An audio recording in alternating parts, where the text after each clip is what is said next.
வணக்கம் மக்களே, இன்னைக்கு நம்ம வரலாற்று முக்கியம் நிகழ்ச்சியில எதை பத்தி பார்க்க போறோம்னா, நம்ம தாய்மொழியான தமிழ் மொழிக்கு தமிழ் அப்படின்ற பெயர் வந்ததுக்கான காரணத்தை தான் இன்னைக்கு நம்ம பார்க்க போறோம். இந்த பெயர் காரணத்தை நம்ம பார்க்கறதுக்கு முன்னாடி நம்மளுடைய சங்க இலக்கியங்கள்ல தமிழ் அப்படின்ற பெயர் வந்து எந்தெந்த இடத்துல வந்து குறிப்பிட்டிருக்காங்க அப்படின்றத வந்து பார்க்கலாம். நம்மளுடைய தமிழர்களுடைய மிகவும் பழமையான பழங்காலத்து காப்பியமான தொல்காப்பியத்துல 2 இடத்துல வந்து குறிப்பிட்டிருக்காங்க. தமிழன் கிளவியும் அதனொற்றே வடவேங்கடம் தென்குமரி ஆயிடே தமிழ் கூறும் நல்லுலகத்து அப்படி 2 இடத்துல வந்து தமிழ் அப்படின்ற பெயர் வந்து குறிப்பிட்டிருக்காங்க. அதுக்கு அடுத்து புறநானூர்ல யாதும் சாலும் நல் தமிழ் முழுது அறிதல் அப்படின்னு வந்து புறநானூர்ல வந்து குறிப்பிட்டிருக்காங்க. அதுக்கடுத்து ஐம்பெருங்காப்பியமான சிலப்பதிகாரத்துல ஆடல் பாடல் இசையே தமிழே அப்படின்னு வந்து சிலப்பதிகாரத்திலையும், அதுக்கடுத்து வந்து பாத்தீங்கன்னா 17 மேல்கணக்கு நூல்கள்ல 8 தொகை நூல்கள்ல பரிபாடல் அகநானூறு புறநானூறு பதித்து பற்று இது போன்ற நூல்கள்லயும் வந்து தமிழ் அப்படின்ற பெயர் வந்து குறிப்பிட்டிருக்காங்க. அதுக்கடுத்து 10 தொகை நூல்கள்ல சிறுவனாற்றுப்படை பட்டினப்பாளையிலையும் வந்து குறிப்பிட்டிருக்காங்க. திரிகடுகம் கார்நாற்பதிலும் இது போன்று கிட்டத்தட்ட 20க்கும் மேற்பட்ட தமிழ் இலக்கிய தமிழ் அப்படின்ற பெயர் வந்து இடம்பெற்றிருக்குங்க. இதுக்கு அடுத்து வடமொழிகள்ல தமிழை வந்து என்னன்னு வந்து குறிப்பிட்டிருக்காங்கன்னு வந்து நம்ம பார்க்கலாம். இலங்கையில கிடைத்த ஒரு பாலிமொழி கல்வெட்டுல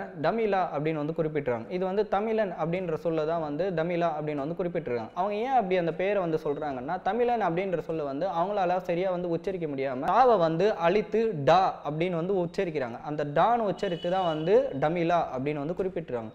இது என்ன கல்வெட்டு அப்படின்னு வந்து பார்த்தீங்கன்னா, இலங்கையில புத்த பிட்சுக்கள் வழங்கிய ஒரு தானத்தை வந்து குறிக்கிற ஒரு கல்வெட்டுல தமிழன் அப்படின்ற சொல்ல தமிழான்னு வந்து குறிப்பிட்டிருக்காங்க. நம்மளுடைய மிகவும் பழமையான நூல் வந்து தொல்காப்பியம் இல்லையா? தொல்காப்பியத்திலே தமிழ் அப்படின்ற சொல் வந்து குறிப்பிட்டிருக்காங்க. ஆகையால் அதை வச்சு நம்ம பார்க்கும்போது தொல்காப்பியத்தோட வயது வந்து கிட்டத்தட்ட 3500 ஆண்டுகளுக்கு வந்து பழமையான ஒரு நூல் அப்படின்னு வந்து சொல்றாங்க. அப்படி வச்சு நம்ம பார்க்கும்போது 3500 ஆண்டுகளுக்கு முன்னே வந்து நம்மளுடைய மொழிக்கு வந்து தமிழ் அப்படின்ற பெயர் தான் வந்து இருந்திருக்கு. அதையும் தாண்டி இப்போ சில ஆய்வாளர்கள் வந்து தமிழ் அப்படின்ற பெயருக்கான காரணத்தை வந்து அவங்க ஒன்னொன்னா வந்து எடுத்து சொல்றாங்க. அது என்னன்றதை நம்ம பார்க்கலாம். ஒரு ஆய்வாளர் வந்து என்ன சொல்றாருன்னா, தென் மொழி தான் வந்து தமிழ் மொழி அப்படின்னு வந்து ஆனதான் வந்து சொல்றாங்க. தெற்கே வந்து பேசப்பட்ட மொழி தான் வந்து தமிழ் மொழி அப்படின்னு வந்து சொல்றாங்க. ஆனா அது வந்து நம்ம சேர்த்து நம்ம பார்க்கும் பொழுது சொல்ல ஆய்வுப்படி அது வந்து நம்மளுக்கு சரியா வந்து வரமாட்டேங்குது. இதுக்கும் தாண்டி நம்மளுக்கு இன்னொரு ஒரு பெரிய ஆதாரம் வந்து கிடைக்குதுங்க. அதுக்கு நம்ம இன்னும் பின்னோக்கி நம்ம வந்து போக வேண்டியது வந்து இருக்கு. அது நம்மளுடைய நாட்டில் உருவான பெயர் கிடையாதுங்க. ஆமாங்க, அது பெர்பர்ல உருவான பெயர். பெர்பர்ல வாழக்கூடிய மக்களுடைய பெயர் வந்து அமசி. அந்த அமசிகள் பேசக்கூடிய மொழியை வந்து தமசி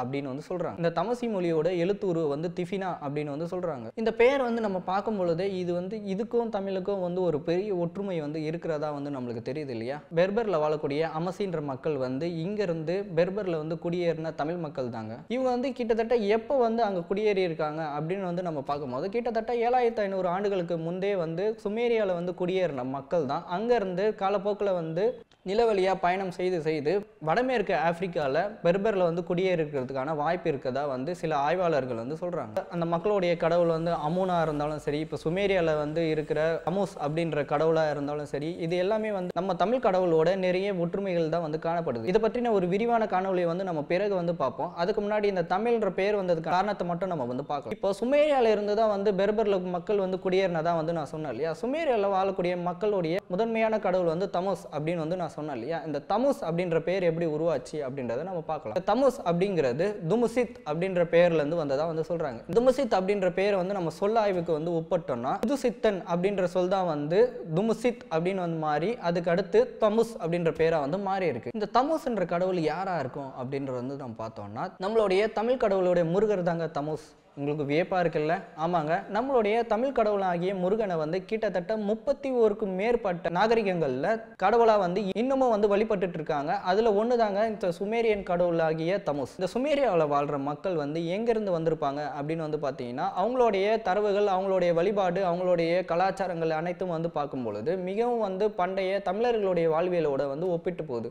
அது எப்படின்னா, அவங்களுடைய கடவுளாக இருந்தாலும் சரி, அவங்களுடைய விவசாயம் செய்வது, அந்த பண்டைய வழிமுறைகள் அனைத்தும் வந்து பார்க்கும்போது தமிழர்களிடத்துல வந்து நிறைய ஒற்றுமைகள் வந்து காணப்படுது. பொதுவாக வந்து மக்கள் வந்து இடம்பெயர்றதுக்கான காரணம் வந்து நிறைய இருக்குங்க. ஒன்று வந்து வறட்சியின் காலகட்டத்திலே இருந்தாலும் சரி, இன்னொன்று வந்து போர் காலகட்டத்திலே இருந்தாலும் சரி, இன்னொன்று வந்து இயற்கை பேரிடர் காலகட்டத்தில், இது மாதிரியான 3 சூழ்நிலைகளில் தான் வந்து மக்களுடைய இடம்பெயர்தல் வந்து உருவாகும். அப்படி வந்து நம்ம பார்க்கும்போது 7500 ஆண்டுகளுக்கு முன்னாடி நடந்த ஒரு போர்ல தான் வந்து மக்கள் அகதியாலா வந்து சுமேரியால வந்து போய் குடியேறினதா வந்து ஒரு தரவுகள் மற்றும் ஒரு ஆய்வுகள் வந்து நம்மளுக்கு கிடைக்குது. அந்த போர் எதுவா இருக்கும்ன்றத வந்து நீங்க கீழே வந்து பின்னோட்டத்துல வந்து பதிவு செய்யுங்க. சரி, நம்ம இப்ப கண்டென்ட்டுக்குள்ள நம்ம வந்துருவோம். அதாவது இந்த தமிழ் அப்படின்ற பேர் வந்து இந்த தமுஸ் அப்படின்ற பேர்ல இருந்தாங்க வந்திருக்கு. அந்த தமுஸ் என்ற பேர்ல தான் வந்து தமசி அமசி அப்படின்ற பேர்ல இருந்து வந்திருக்கு. அதாவது சுமேரியால இருந்து பெர்பருக்கு வந்து குடியேறின மக்கள் தங்களை வந்து அமசிகள் அப்படின்னு வந்து சொல்லிக்கிட்டாங்க. அவங்க ஏன் அமசி அப்படின்னு வந்து சொல்லிக்கிட்டாங்கன்னா, அவங்க வந்து அமசோடைய மக்கள் அப்படிங்கறனால தங்களை வந்து அமசிகள் அப்படின்னு வந்து சொல்லிக்கிட்டாங்க. அதனால தங்கள் பேசக்கூடிய மொழியை வந்து தமசி அப்படின்னு வந்து அழைச்சிக்கிட்டாங்க. இப்போ உங்களுக்கு புரிஞ்சிருக்கும்னு நினைக்கிறேன். இந்த தமசி என்ற பெயர்ல இருந்து தான் வந்து தமிழ் அப்படின்ற சொல் வந்திருக்கு. ஆனா இது எப்படி அங்க உருவான பெயர் வந்து தமிழ்நாட்டுக்கும் இதுக்கும் எப்படி அந்த பெயர் வந்திருக்கும் அப்படின்றத நம்ம யோசிச்சு பார்க்கும் பொழுது, தமிழகத்துல இருந்து பெர்பர்ல வணிக தொடர்புல இருந்த வணிகர்களும் சரி மக்களும் சரி,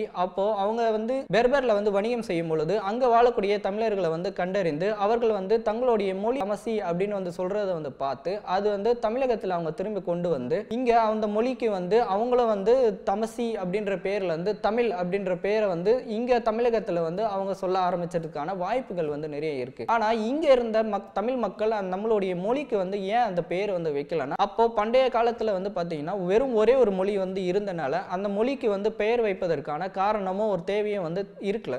அதனால இங்க இருந்து பல நாடுகளுக்கு வந்து குடியேறின மக்கள் அங்க இருந்த மொழிகளுக்கு அந்த மொழிக்கு நம்மளுடைய மொழியை வந்து வேறுபடுத்தி காட்டணும், அந்த மொழிக்கு ஒரு பெயர் வைக்கணும் அப்படின்றதுக்காக தான் தங்களுடைய கடவுளாகிய தமுஸ் அப்படின்ற பெயர்ல இருந்து தான் அவங்களுக்கு வந்து தமசி அப்படின்ற பெயரை வந்து வச்சுக்கிட்டாங்க. இப்போ உங்களுக்கு வந்து புரிஞ்சிருக்கும்னு நினைக்கிறேன். நம்மளுடைய தாய்மொழியான தமிழுக்கு வந்து நம்மளுடைய தமிழ் கடவுளுடைய முருகனுடைய பெயர்ல இருந்து தான் வந்து உருவாயிருக்கு அப்படின்றது வந்து உங்களுக்கு இன்னைக்கு புரிஞ்சிருக்கும்னு நினைக்கிறேன். இது போன்ற நிறைய காணொளிகளை வந்து பின்வரும் காலங்களில் வந்து நம்ம கண்டிப்பா வந்து நம்ம பார்ப்போம். நன்றி, வணக்கம்.